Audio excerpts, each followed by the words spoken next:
Ready to move in premium triplex villas at Kollur APR Projects. దేశంలోనే బలమైన నేత అంటే టక్కున గుర్తుకొచ్చే పేరు నరేంద్ర మోదీ. మాట తీరుతో మొదలుకుని ప్రధానిగా ఆయన తీసుకునే నిర్ణయాల వరకు ఆయనకు సాటి లేరు, పోటీ రారు అనే చెప్పాలి. అలాంటి గొప్ప నేతకు పోటీ ఇవ్వాలంటే ఢీ అంటే ఢీ అనాలి అంటే ప్రత్యర్థి కూడా అంతే గొప్ప నాయకుడై ఉండాలి. కానీ లోక్సభ ఎన్నికల్లో మోదీకి పోటీగా నిల్చునేది ఎవరో తెలుసా? ఓ ట్రాన్స్జెండర్. ఎస్, మీరు విన్నది నిజమే. అసలు ఎవరా ట్రాన్స్జెండర్? మోదీతో ఢీ అంటున్న ఆమె ప్రత్యేకతలేంటి?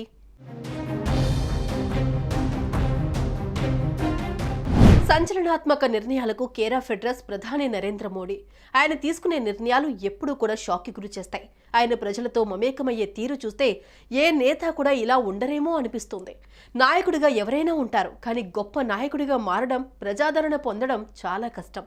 కానీ నరేంద్ర మోదీకి అది చాలా తక్కువ సమయంలోనే సాధ్యమైంది.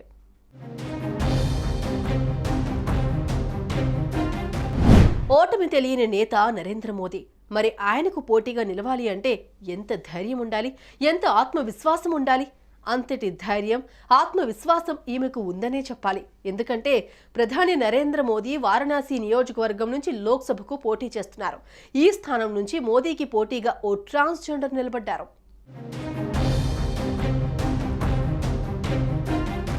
మహామండలేశ్వర్ హేమంగి సఖీమాత.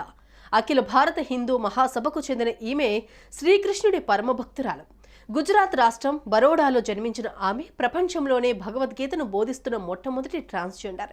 హేమంగి సఖీ తల్లి పంజాబీ, తండ్రి గుజరాతీ. తండ్రి సినిమా డిస్ట్రిబ్యూటర్ కావడంతో ముంబైలో స్థిరపడ్డారు. తల్లిదండ్రులు మరణించిన తర్వాత హేమంగి సఖీ బృందావనం చేరుకుని అక్కడ పలు గ్రంథాలను అధ్యయనం చేశారు. ఆ తర్వాత ప్రపంచవ్యాప్తంగా ఆమె భగవద్గీతను బోధిస్తోంది.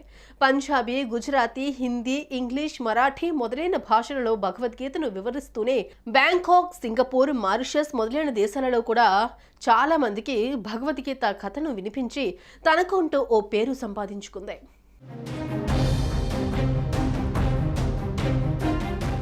గొప్ప భగవద్గీత అధ్యాపకురాలిగా పేరు తెచ్చుకున్న హేమంగి సఖీ ఇప్పుడు ఎన్నికలకు సై అంటోంది.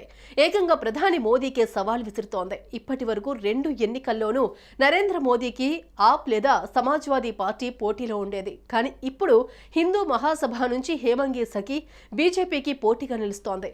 దీంతో అందరి దృష్టి ఇప్పుడు ఈమెపై పడింది.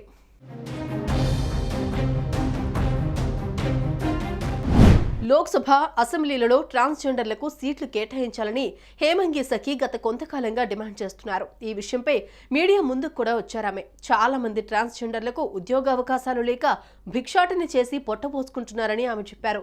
ఏ ప్రభుత్వమూ కూడా ట్రాన్స్జెండర్ల కోసం ఎటువంటి సాయం చేయడం లేదని, పథకాలు అమలులోకి తేవడం లేదని ఆరోపించారు. అందుకే ఈసారి తాను ప్రధాని మోదీ పోటీ చేస్తున్న ప్రాంతం నుంచే పోటీ చేస్తున్నట్లు తెలిపారు.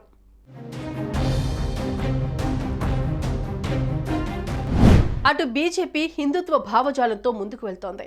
ఇప్పుడు హేమంగి సఖీ పోటీ చేస్తున్న హిందూ మహాసభ సైతం హిందుత్వం అనే నినాదంతోనే వెళ్తోంది. అలాంటిది ఈ 2 పార్టీలు పోటీ పడటం ఆసక్తిగా మారింది. పైగా ఈ స్థానం నుంచి ఇప్పటికే పలు పార్టీలు వారి అభ్యర్థులను ప్రకటించినప్పటికీ మోదీనే గెలుస్తారు అని పల్స్ చెబుతున్నాయి.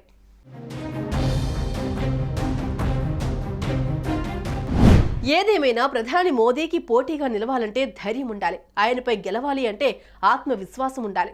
ఇప్పుడు హేమంగి సఖీ ఏం చేస్తారు? ఆమె ప్రచారం ఎలా సాగుతుంది అనేది ఇప్పుడు ఆసక్తికరంగా మారింది. ప్రధాని మీదే పోటీ చేస్తున్న ట్రాన్స్జెండర్ కావడంతో హేమంగి సఖీ గురించి తెగ సర్చ్ చేస్తున్నారు నెటిజన్లు.